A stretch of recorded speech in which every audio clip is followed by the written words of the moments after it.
ni ban ce ba, ni a zan ce baya fito mini, ni a ƙasar gumin bawan Allah asu ba abin dariya ba ne ko kuwa ai jarabta ce, jarabta na da magani, ka gani ba ta da shi, ai hakan ma shine alamun cewa an san ka ana faɗin ka to ko goya kuka ce masoya, na gode da wannan. Nan sai menene kai da ma ke kwance a gida ba ko zauna ba bare mu da aka sani a gidanku, a garinku, a ƙasarku, kai a duk duniya baki ɗaya ake ambaton mu, to ai ya zama dole ma ne ya fito mu, hakan zai sa mu ƙara cewa mun gode ma Allah, masha Allah ko ai shi kaɗai ne Allah ko ba haka ba masoya. Na gode da amsa ku. To bare kai da ke kwance a gida ba wanda ya san ka sai akwai gidanku, to banda akwai gidanku wa ya san ka,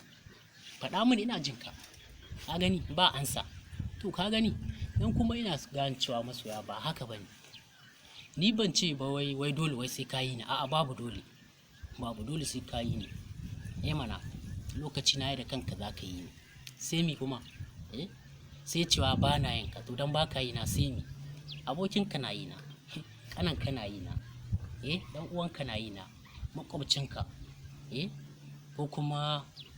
babanka ko kuma mamanka ko kuma kakanka, cikin wayannan wanda na zana zai waya a ce ɗaya daga cikinsu